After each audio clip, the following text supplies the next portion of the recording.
why did you want to facilitate the LunarPunk and SolarPunk discussion? So this relates to like kind of I think what is CultDAO and what your aims are, what it's about, what the mission is.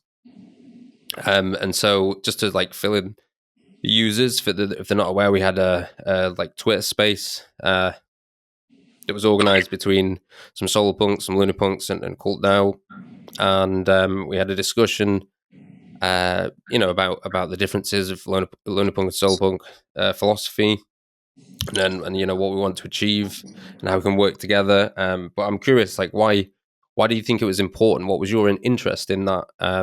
Facilitating that discussion. Well, I guess historically first, I had started listening to everything that I could from the DarkFi and LunarPunk side of things, probably November of 2022. And I had been aware of a few different, I'll say like SolarPunks and, institutions like Gitcoin or, for, a bit before that, I think.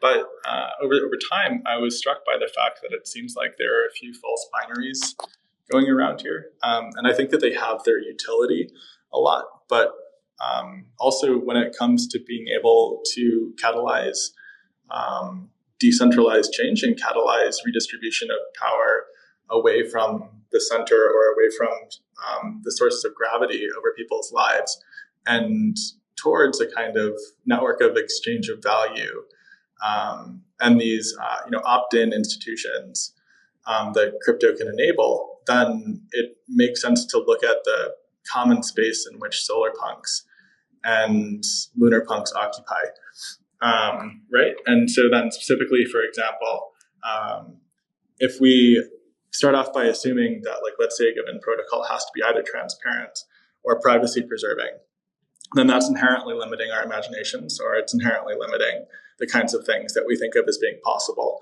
And to me, by the way, this is something that is incredibly important and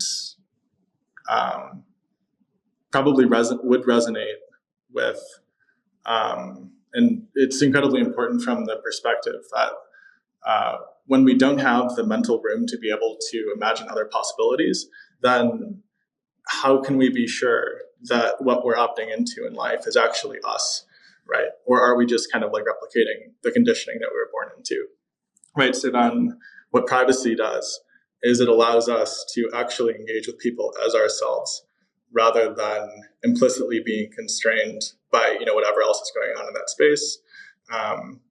One doesn't even have to be living in like a quote unquote, like authoritarian society, like an overtly authoritarian regime. I think it's enough that one have the implicit awareness that what you say can be monitored and will be tracked, like, or is, potentially, available to any government, like even if you're using like a VPN, right? This kind of thing. And so I was really curious about, well, what would it look like if the advantages of LunarPunk protocols meshed with those of SolarPunk protocols and interests, right? Because there's got to be a way that these can come together and actually, to use the phrase positive sum, create win-win or positive sum value for both kinds of ecosystems, for both kinds of players. And so in a way, like, I was interested in the metagame behind both these kinds of punks. And to bring in CultDAO a bit, like, there's a phrase I like to use. Like, let's say you just substitute X for whatever, the word prior to punk is. So then you have X punk, right? What this does, in a way, is it allows us to ask what assumptions we're building into whatever that first word is. And to me, like, the nature of cult is, like, in a way so abstract.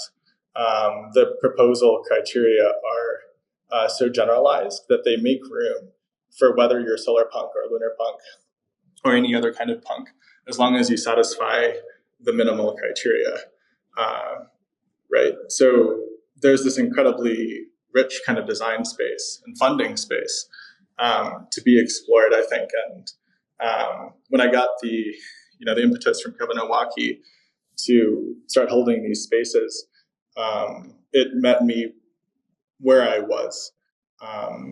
And from a conceptual point of view, I didn't see why it couldn't be the case that a protocol like Gitcoin, or another quadratic funding organization like ClearFund or others wouldn't be able to fund LunarPunk projects, right? Maybe with an intermediary, right? But nonetheless be able to scale up the kinds of anonymous or privacy-preserving technology that is actually there for people to be able to choose the values that they want to live by, rather than what they've just arbitrarily inherited. Unchecked governments have eradicated privacy and truth. Those who resist are brought down swiftly, but we refuse to submit. LunarPunks are freedom fighters, protected by encrypted shadows. The future we're building is sovereign and uncensorable. The moonlit night